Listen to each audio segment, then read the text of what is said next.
घन कीर्ति सांद्र विजिताखिलांध्र जनता सुधींद्र मणिदीपकार्यांगिक वाचिक पूर्वकाद्भुत तुलित नटनाघटिका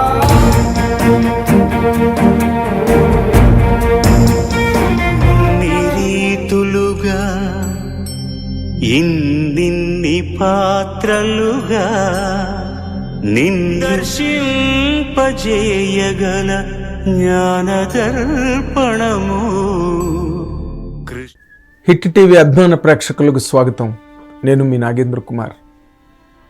ఎప్పుడులాగా ఒక సినిమా రివ్యూ గురించో లేకపోతే ఇంకేదో చాలా గ్రేట్ మూమెంట్ గురించో ఎప్పుడు చెప్పడానికి అలవాటు పడే ఒక జర్నలిస్ట్గా ఈ రోజున ఈ సందర్భం గురించి మాట్లాడడం అంటే బేసిక్గానే చాలా బాధగా ఉంది. ఎందుకంటే సినిమా పరిశ్రమకి గొప్ప నటులు రావడమే చాలా అరుదైపోతున్న రోజుల్లో, అది ఏ దశలోనైనా ఎప్పుడైనా గొప్ప నటులు ఇండస్ట్రీకి రావడం, సినిమాలు విజయవంతంగా ఆడడానికి ఆ డైరెక్టర్లు రాసుకున్న క్యారెక్టర్లను పండించగలిగే సత్తా సామర్థ్యం ఉన్న నటీనటులు సినిమా పరిశ్రమకు రావడం అనేది చాలా అరుదుగా జరుగుతుంటుంది. ఆ అరుదుగా జరిగిన అటువంటి అరుదైన నటులు ఒకసారి కనుమరుగైనప్పుడు దాదాపుగా చాలా అంటే గుండె ఎక్కడో ఒకసారి కలవరపడుతుంది. ఇప్పుడు నేను ఎవరి గురించి చెప్తున్నానో మీకు అర్థం చేసుకుని ఉంటారు. కోట శ్రీనివాసరావు గారు అనే ఒక నటుడు నిజంగా ఆయన సినిమా ఇండస్ట్రీలోకి రావడం కేవలం out of great passion. Theatre నుంచి ఓ పక్కన స్టేట్ బ్యాంక్ ఆఫ్ హైదరాబాద్లో ఉద్యోగం చేస్తుంది, పిల్లలు సంసారం, చాలా పద్ధతి అయిన మనిషి. అక్కడుండి సినిమాల్లో ట్రై చేసుకుంటుంటే జంజాల్ గారు ఏదో ఒక చిన్న క్యారెక్టర్ మొట్టమొదటి ఇవ్వడం జరిగింది. తర్వాత ఏదో 1, 2, 3 సినిమాల్లోని అక్కడక్కడ చిన్న పాత్రలు చేస్తూ ఇంకో పక్కన స్టేట్ బ్యాంక్ ఆఫ్ హైదరాబాద్లో ఉద్యోగం చేసుకుంటూ ఉద్యోగాన్ని చాలా పద్ధతిగా చేసుకునే ఒక ఉద్యోగి కోట శ్రీనివాసరావు. కానీ ఆయనకి ఆయన ప్రయత్నాలు ఫలించో లేకపోతే ఆయన మీద ఎవరు దృష్టి పడో మొత్తానికి టి కృష్ణ గారి దృష్టి మాత్రం చాలా గట్టిగా పడి ప్రతిఘటన అనే ఒక సినిమాతో కోట శ్రీనివాసరావు తాలూకు ప్రాభావం కానీ ఆయన సామర్థ్యం కానీ సినిమా ఇండస్ట్రీకి చాలా గొప్పగా తెలిసి వచ్చింది. ఆ సినిమా హిట్ అవ్వడానికి విజయశాంతి గారు పెర్ఫార్మెన్సు ఎంత గొప్పగా హెల్ప్ అయిందో, టి కృష్ణ తాలూకా ఇమాజినేషను క్రియేషను ఎంత గొప్పగా పనిచేసాయో వాటన్నిటితో పాటు ఈక్వల్గా కోట శ్రీనివాసరావు ఆ తెలంగాణ డైలెక్ట్ చెప్పడంతో అప్పటికది చాలా కొత్త ప్రయోగం. ఒక విలన్ ఆ విధంగా సినిమాలో విలన్కి అటువంటి ఒక డైలాగ్ ఓరియంటేషన్ అన్నది అదే మొదటిసారి తెలుగులో. ఇంకక్కడి నుంచి కోట శ్రీనివాసరావు ఎప్పుడు వెనక్కి తిరిగి చూసుకున్నది లేదు. ఆయన కోసం క్యారెక్టర్లు రాశారు, ఆయన కోసం క్యారెక్టరైజేషన్స్ క్రియేట్ చేశారు. అండ్ ఆయనలో ఉన్న గొప్పతనం ఏంటంటే డైరెక్టర్ రైటర్ రాసిన క్యారెక్టర్స్ని థియేటర్ నుంచి వచ్చిన వ్యక్తిగా చాలా గొప్పగా ఇంప్రవైజ్ చేసుకుని ఆ క్యారెక్టర్ని డైరెక్టర్కి ఎంతో హెల్ప్ అయ్యి ఆ క్యారెక్టర్ని ఏ విధంగా మార్చచ్చు, ఆ మేనరిజమ్స్ కానివ్వండి లేకపోతే బాడీ లాంగ్వేజ్ కానివ్వండి, ఏదైనా ఏ క్యారెక్టర్కి ఆ క్యారెక్టర్ కొత్తగా కనిపించే విధంగా చేయడంలో కోట శ్రీనివాసరావు తాలూకు కాంట్రిబ్యూషను డైరెక్టర్లకి ఎంత ఉన్నదో పర్సనల్గా నాకు తెలుసు. ఎందుకంటే దాదాపుగా ఆయన కెరీర్ ప్రారంభమయ్యి ఆయన టేక్ ఆఫ్ దగ్గర నుంచి కూడా నేను చూసిన వాడిని కోట శ్రీనివాసరావుని. అలాగే ఇక్కడి నుంచి మద్రాసులో షూటింగ్లు ఉంటే అప్పుడు హైదరాబాద్లో ఎక్కువగా షూటింగ్లు ఉండేవి కావు. మద్రాసు షూటింగ్లకు వచ్చినప్పుడు ఆయన పడిన పడిగాపులు, ఆయన పడిన కష్టాలు, ఆయన పడిన ఇబ్బందులు, ఆ ట్రైన్స్ లేట్గా రావడం, ఆయన హోటల్కి వెళ్ళి మళ్ళీ తయారై మళ్ళీ సెట్కి పరిగెత్తి రావడం, డైరెక్టర్లు ఆయన మీద కోప్పడడం, ఏమి చేయలేని నిస్సహాయ స్థితి ఆయనది. కానీ ఎప్పుడు ఎక్కడ కూడా తన టెంపర్మెంట్ని కోల్పోకుండా చాలా అణకువగా ఒబీడియంట్గా డైరెక్టర్ల దగ్గర కానీ సీనియర్ యాక్టర్ల దగ్గర కానీ ఆయన ఎంత బాగా దాన్ని మేనేజ్ చేసుకున్నారో నేను కళ్ళారా చూశా. అది చాలా కష్టం. మనిషి ఎక్కడో అక్కడ తన టెంపర్మెంట్ని లూజ్ అవ్వడం, లేకపోతే ఎక్కడో అక్కడ తన సహజ సిద్ధమైన మనిషికి ఉండే ఆ కోపతాపాలు ప్రదర్శించడం అలాంటివి చాలా సర్వసాధారణంగా జరుగుతుంటాయి. ఎందుకంటే ఎంతకని ఎవరైనా దాన్ని తీసుకోగలుగుతారు. ఎదుటివాళ్ళు తోలనాడినా, లేకపోతే ఎదుటివాళ్ళు తక్కువ చేసి మాట్లాడినా ఎంతకని ఎవరైనా తీసుకోగలరు. కానీ కోట శ్రీనివాసరావు గారికి ఆ క్యారెక్టర్ల మీద, ఆ సినిమాల మీద, లేకపోతే తన కెరీర్ మీద ఎంత గొప్ప ప్యాషన్ అంటే, భక్తి చెప్పాలంటే ఆ డివోషన్ ఎంత గొప్పదంటే, ఆయన ఎప్పుడు ఎవరిని ఒక్క మాట అనకుండా జీవితంలో ప్రతి చోట నెగ్గుకుంటూ వచ్చి ఆయన సహనంతో కానివ్వండి, లేకపోతే ఆయన ఒక్కసారి మొదటే ఎలా ఎవరు మాట్లాడినా ఒక్కసారి కెమెరా ముందుకు వెళ్ళిన తర్వాత అది చిన్న క్యారెక్టర్ అయినా పెద్ద క్యారెక్టర్ అయినా ఎలాంటి క్యారెక్టర్ అయినా కూడా కోట చప్పట్లు కొట్టించుకునే సెట్ల నుంచి బయటకు వచ్చాడు. అంతే తప్పితే ఎప్పుడు ఎవరి చేత కోట బాగా చెయ్యలేదు అని అనిపించుకున్నది మొత్తం ఆయన కెరీర్లోనే ఏ రోజున లేదు. ఆయన సీనియర్స్ని ఎంత గొప్పగా గౌరవించేవారంటే, ఒకరోజు అశోక హోటల్లో కైకాల సత్యనారాయణ గారు, గొల్లపూడి మారుతున్నారు వాళ్ళందరూ కలిపి 2 గంటలకి మిడ్నైట్ షూటింగ్ ఫినిష్ చేసుకుని అశోక హోటల్కి వచ్చారు. అప్పుడు అందరూ అశోక హోటల్నే, ఎంత గొప్ప నటులైనా అశోక హోటల్, లక్డీ కపుల్లో ఉండే అశోక హోటల్లో ఉండేవారు, లేకపోతే ద్వారకా హోటల్లో ఉండేవారు. అంటే మిడ్నైట్ వచ్చిన తర్వాత మాకు మంచి కాఫీ తాగాలందయ్యా కోట, ఎక్కడి నుంచైనా అరేంజ్ చేసి పెట్టు అంటే, అతను హోటల్లో ఫ్లాస్క్ సంపాదించుకుని ఆ ఫ్లాస్క్ పట్టుకుని మరి ఆ మిడ్నైట్ 2 o'clockకి ఎక్కడి నుంచి ఆ కాఫీ తీసుకొచ్చారో నాకైతే తెలియదు, కానీ 2:30కో 3కో ఆ కాఫీ పట్టుకుని ఆయన హోటల్కి రావడం, ఆ కాఫీ తాగి వాళ్ళిద్దరూ పడుకోవడం, కోటకి థ్యాంక్స్ చెప్పడం నాకు తెలుసు. ఇలాంటి సందర్భాలు ఆయన, అంటే కోడి రామకృష్ణ గారు ఆయన్ని ఎక్కువ ఎక్స్ప్లైట్ చేశారు. శత్రువు సినిమా మళ్ళీ మరొక మైల్ స్టోన్ కోట శ్రీనివాసరావు క్యారెక్టర్లో. ఆయన కోసం అని రాసి ఆయన డైలాగులు, ఈ హోటల్లో జలపాతాలు ఎవడు పెట్టాడు రా బాబు అని ఆయన అంత గొప్పగా చేయగలుగుతున్నాడు అని కోడి రామకృష్ణ గారు ప్రతిక్షణం సెట్లో అనేవారు. భలే యాక్టర్ అండి, భలే యాక్టర్ అండి కోట శ్రీనివాసరావు అనేవారు.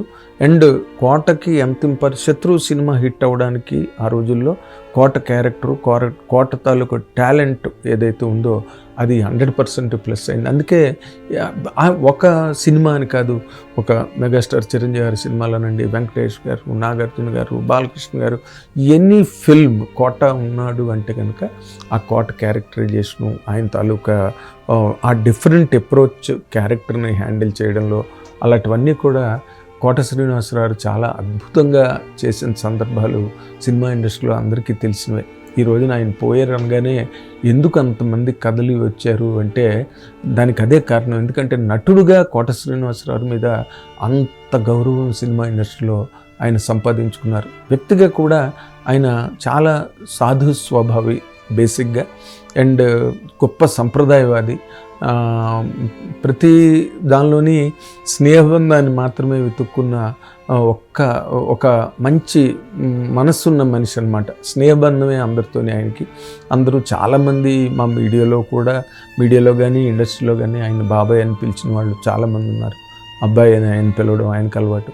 ఆయన సీనియర్ ఆర్టిస్టులతో పాటు తనదైన ఒక కాంటెంపరీస్ ఎవరైతే ఉన్నారో, బ్రహ్మానందం గారు, బాబు మోహన్ గారు అన్నాడు, వాళ్ళందరితో కూడా అంత సఖ్యంగా ఒక కుటుంబ బంధాన్ని ఆయన మెయింటైన్ చేయగలిగారు. ఆ రోజుల్లో అయితే అసలు యాక్చువల్గా అప్పుడే తెలుగులో, అంటే ఆంధ్రప్రదేశ్లో, కంబైన్డ్ ఆంధ్రప్రదేశ్లో షూటింగ్లు చేస్తే రాయితీలు ప్రకటించిన సంవత్సరం. అప్పటి నుంచి ఇంకా కోట గారు, బ్రహ్మానందం గారు, బాబు మోహన్ గారు అసలు ఇంటి దగ్గర ఉన్న సందర్భమే లేదు. ఎందుకంటే ఉదయం ఫ్లైట్ ఎక్కి వైజాగ్ వెళ్తే వైజాగ్ నుంచి సాయంత్రం షూటింగ్ ఫినిష్ చేసుకుని మళ్ళీ విజయవాడ రాత్రి వచ్చి మన్నాడు విజయవాడలో షూటింగ్ అటెండ్ అయ్యి అక్కడి నుంచి మళ్ళీ రాజమండ్రి వెళ్ళి అక్కడ 3 రోజులు 4 రోజులు పనిచేసి అక్కడి నుంచి మళ్ళీ తిరుపతి వెళ్ళి మళ్ళీ తిరుపతి నుంచి హైదరాబాద్ వచ్చి హైదరాబాద్లో షూటింగ్ ముగించుకుని మళ్ళీ వైజాగ్, మళ్ళీ రాజమండ్రి, మళ్ళీ తిరుపతి, ఇలాగా వాళ్ళు కొట్టిన అసలు మామూలుగా కాదు. డైరెక్టర్లు వాళ్ళు ముగ్గురు లేనిదే సినిమాలే లేవు. నిన్నేదో బ్రహ్మానందం గారు మేము ప్రతి సినిమాలో ఉన్నాము అన్నారు, కానీ వాళ్ళు లేని సినిమా లేదు. అది పెద్ద హీరోల సినిమాలో అవనండి, యంగ్స్టర్స్ అవనండి, పెద్ద డైరెక్టర్లు అవనండి, కొత్త డైరెక్టర్లు అవనండి, వాళ్ళకి మాత్రం కోట శ్రీనివాసరావు, బ్రహ్మానందం, బాబుమోహన్ కాంబినేషన్ సాధారణంగా రన్ అయిన కాంబినేషన్. ఆ కాంబినేషన్లో వాళ్ళు అంటే కోట గారు అయితే మీరు చెప్పాలంటే ఒక కూలి వాళ్ళలాగా పనిచేశాడు సినిమా ఇండస్ట్రీలో. కూలి వాళ్ళు కూడా ఎక్కడో ఒకడో రెస్ట్ తీసుకుంటారు, ఎక్కడో ఒకడో వాళ్ళు పని వదిలేసి వెళ్ళిపోతారు, పని మానేసి వెళ్ళిపోతారు, డబ్బైనా వదులుకుంటారు. కానీ కోట శ్రీనివాసరావు మాత్రం గొప్ప, అసలు ఆ లేబర్ అన్నది సినిమా కెరీర్లో ఆయన పడ్డ ఆ అవస్థలు, ఇంకా షూటింగ్లకి దగ్గర తీసుకెళ్ళిన తర్వాత వాళ్ళకి రైటర్లు ఎలాంటి క్యారెక్టర్లు రాసేవారంటే బురదలో దొల్లడాలు, గొయ్యల్లో దిగిపోవడాలు, లేకపోతే ఇంకో రకం అన్నీ డిఫికల్ట్గా ఉండే క్యారెక్టరైజేషన్స్ అన్నిటినీ కూడా కోట శ్రీనివాసరావు భరించారు. ఆయనతో పాటు బ్రహ్మానందం బాబుమోహన్ గారు కూడా భరించారు.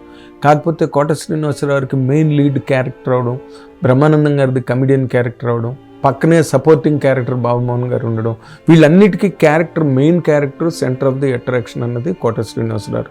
ఆ రోజు రంగారావు దగ్గర నుంచి మనం తీసుకుంటే రంగారావు మహానటుడు, దానికి ఎవరూ కాదనలేని విషయం. కానీ ఆ రోజుల్లో పాత్రలు చాలా ఒద్దికగా ఉండేవి, గంభీరమైన పాత్రలు ఉండేవి.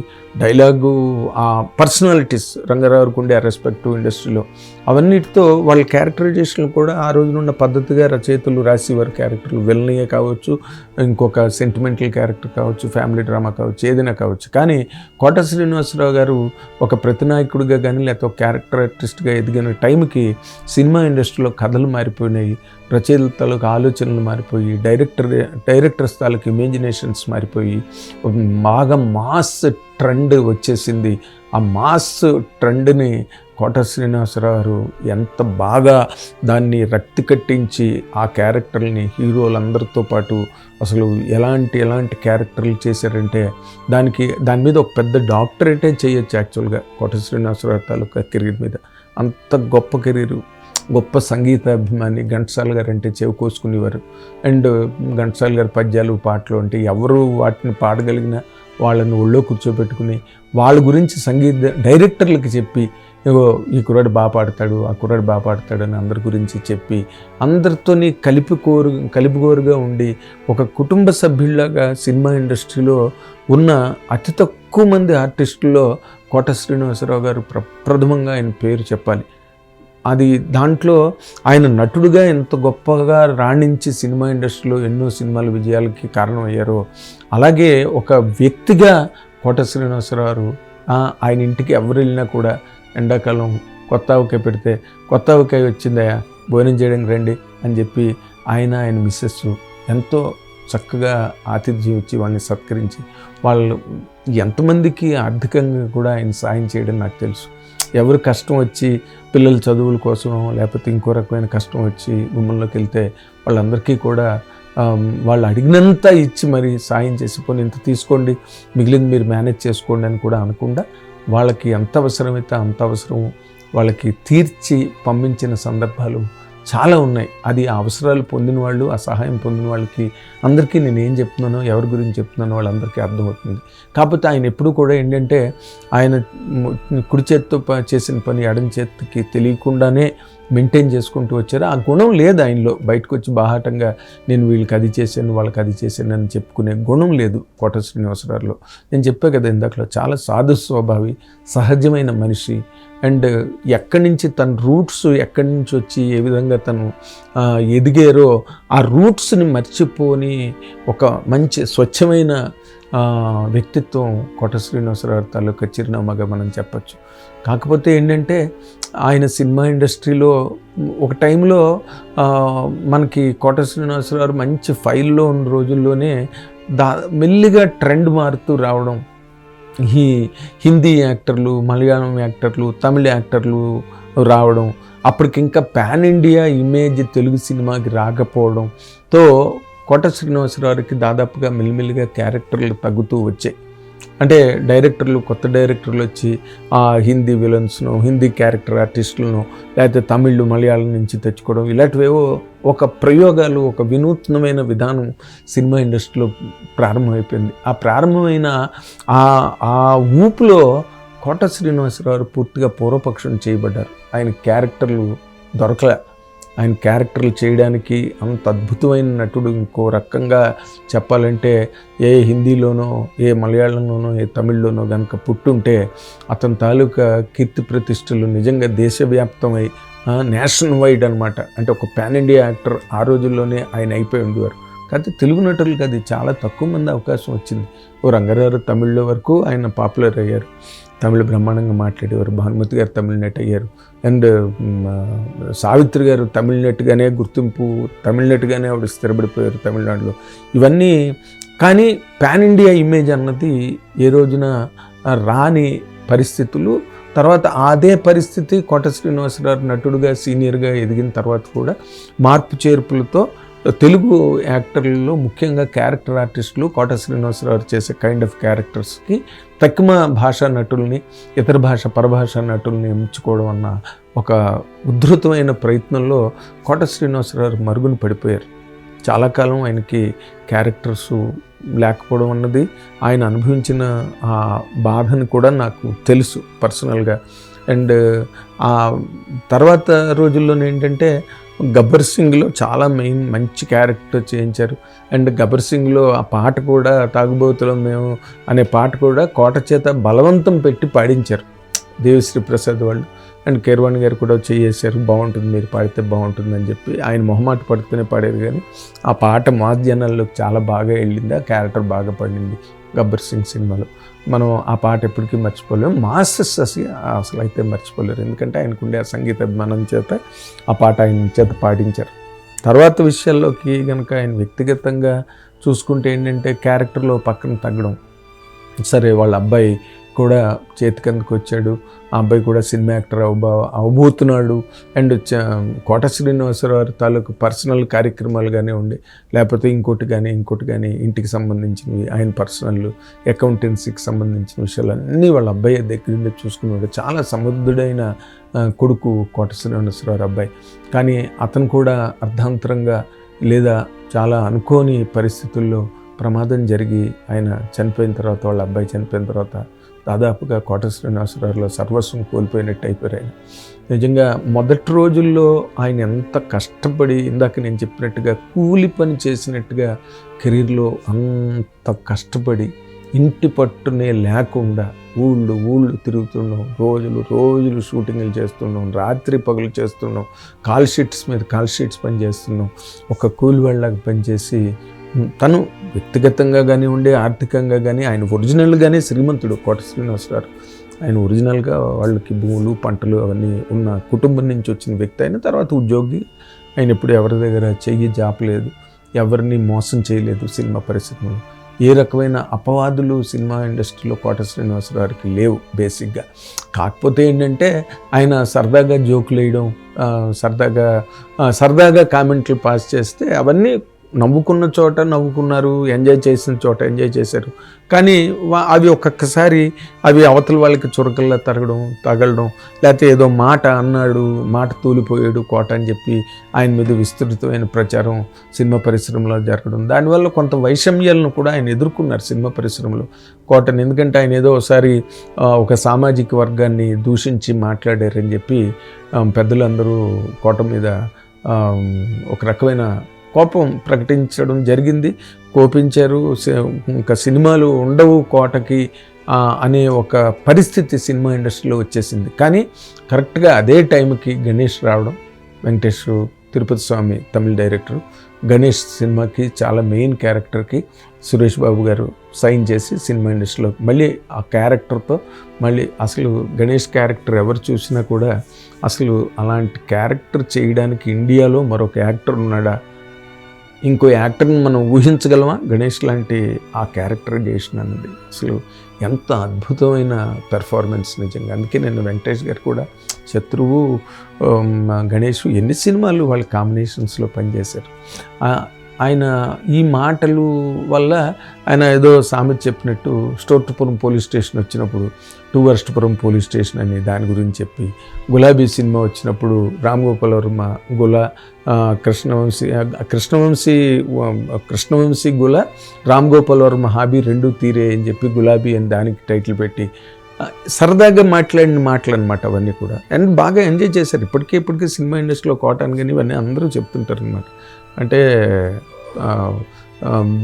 బిఆర్ అంబేద్కర్ సినిమా చేసినప్పుడు ఆయన బొమ్మ ఇలా ఉంటుంది ఎక్కడైనా సరే వేలు చూపిస్తూ. ఆ సినిమా అంత గొప్పగా ఆడలేదు, ఆడకపోతే థియేటర్లో ఆయన విగ్రహం పెట్టారని చెప్పి ఎదురుగుండా థియేటర్కి వెళ్ళండి అని చెప్తున్నాడు అంబేద్కర్ గారు అని ఒక రకమైన చమత్కారంగా ఆయన మాట్లాడడం జరిగింది. ఇలాంటివన్నీ చెప్పుకుని ఎంజాయ్ చేసి నవ్వుకునే పరిస్థితులు పక్కన ఉన్నాయి.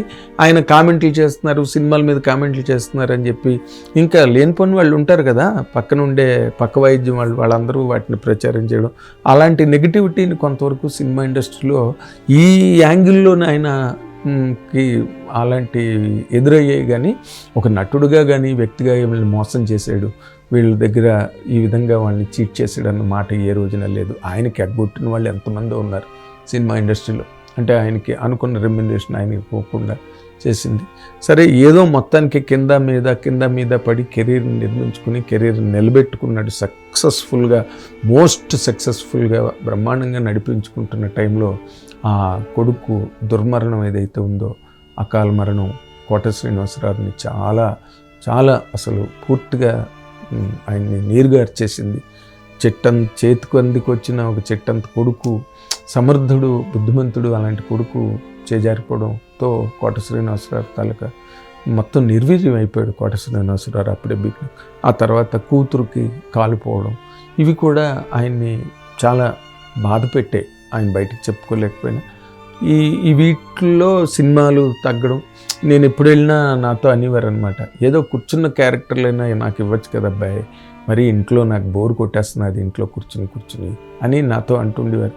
ఇంటర్వ్యూలో కూడా చెప్పారు ఆయన, 3-4 ఇంటర్వ్యూల్లో కూడా ఆ మాట చెప్పడం జరిగింది. కానీ ఇందాక చెప్తున్నాను కదా, ఇప్పుడు ధూళిపాళ్ళ గారిని తీసుకొచ్చి చూడాలనుంది సినిమాలో వీల్ చైర్లో కూర్చోబెట్టి చేయించాడు గుణశేఖర్ గారు. ఆ సినిమా, ఆ క్యారెక్టర్ ఆ సినిమా హిట్. అలాంటి క్యారెక్టర్లు కూడా కోట శ్రీనివాసరావుకి ఎవరు ఆఫర్ చేయలేదు. ఆయన కన్నడంలో చేస్తే కన్నడంలో పేరు తెచ్చుకున్నాడు. అయితే ఈ రోజున ఉన్న పాన్ ఇండియా సిచ్యువేషన్లో ఏంటంటే, మొన్న పుష్ప అవన్నీ రిలీజ్ అయిన తర్వాత మన తెలుగు నటులు అనుకున్న వాళ్ళు, మన తెలుగు ప్రైడ్ అని అనుకున్న వాళ్ళు, ఒక సునీల్ కావచ్చు, లేకపోతే బాహుబలి ప్రభాకర్ కావచ్చు, వీళ్ళందరూ కూడా అదర్ లాంగ్వేజెస్లో అసలు మామూలుగా బిజీ అవ్వలేదు. వాళ్ళు హైదరాబాద్లోనే కనిపించడం మానేశారు. అలాంటి వాతావరణంలోకి వెళ్ళవలసిన కోట శ్రీనివాసరావు గారికి అవకాశం చెక్కలేదు. ఎందుకంటే ఆయన ఆరోగ్యం పాడైపోవడం, షుగరు, బీపీ, డయాబెటీస్ ఇవన్నీ ఆయనకి ఒకదాని తర్వాత ఒకటి ఆయన్ని కమ్మేసే, కాలుకి వేలు తీసేశారు షుగర్ వచ్చి. ఇవన్నీ ఆరోగ్యం, భార్యకి ఒంట్లో బాగోలేకపోవడం, ఆయనకు ఒంట్లో బాగోలేకపోవడం, ఎదిగిన కొడుకు చేజారిపోవడం, ఇలాంటివన్నిటినీ తట్టుకుని ఆయన ఎవరు ఇంటర్వ్యూ అడిగినా కూడా వెంటనే, అంటే భేషజాలు లేకుండా, నేను ఎందుకు నీకు ఇంటర్వ్యూ ఇవ్వాలి, ఎవరు, మీ ఛానల్ ఏంటి, ఎవరి ద్వారా వచ్చారు, ఇలాంటి రకమైన వాతావరణానికి ఆయన చోటు ఎప్పుడూ ఇవ్వకుండా, ఎవరు ఇంటర్వ్యూ అడిగినా వెంటనే వాళ్ళని ఆనర్ చేసి, ఒక్కరోజు టైంలో వెంటనే ఆయన అనుభవాలు, ఆయన జ్ఞాపకాలు అన్నీ, ఎన్ని బాధలు పడ్డాడు, ఆ మండలాధీశుడు చేసి ఇండస్ట్రీలో అందరి చేత తిట్లు తిన్నాడు. అండ్ ఒకటి కాదు, ఆయన చేసిన ప్రయత్నాలు, ఆ ప్రయోగాలు, ఆయన కెరీర్ బిగినింగ్లో మాట చెప్తున్నాను నేను. ఇవన్నీ ఆయన్ని కదల్చలేకపోయి, ఏవి ఆయన నీరుగార్చలేకపోయి, అన్నిటినీ తట్టుకున్నాడు, గుండె ధైర్యంతో నిలబడ్డాడు. చాలా పాజిటివ్ యాటిట్యూడ్తో సినిమా ఇండస్ట్రీలోని ఆయన ఒక ఆయన ఒక వ్యక్తిత్వ వికాసానికి పనికొచ్చే ఒక కంటెంట్గా, ఒక పాఠ్యాంశంగా కోట శ్రీనివాసరావుని పరిగణించవచ్చు. ఎన్ని ఇబ్బందులు పడ్డా, ఎన్ని మాటలు పడ్డా, ఎన్ని ఎదురు దెబ్బలు తిన్నా, ఎప్పుడు సినిమా ఇండస్ట్రీలో మొక్కవని విశ్వాసంతో సినిమా ఇండస్ట్రీలో ముందుకెళ్ళారు. కాకపోతే ఏంటంటే ఆయన వారి కుటుంబ సభ్యులకి నా ప్రగాఢ సానుభూతి తెలియజేస్తుంది. హిట్ టీవీ యాప్, ఇందులో short news, live news, entertainment shows, movies, digital magazines తో పాటు మీ జిల్లా వార్తలను కూడా ఫ్రీగా చూడొచ్చు.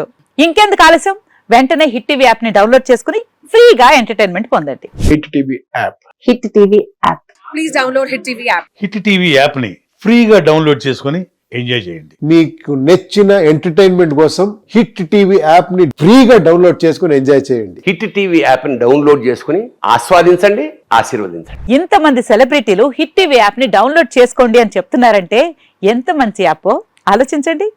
అమెరికా అమెరికాలో చదవాలనుకునే వాళ్ళకి విశ్వసనీయమైన పేరు మన శౌర్య కన్సల్టెన్సీ. UK లో 1 year masters, UK లో 1 year masters, 2 years work permit up to 5 years visa. Contact Saurya Consultancy. Contact 89851 89851.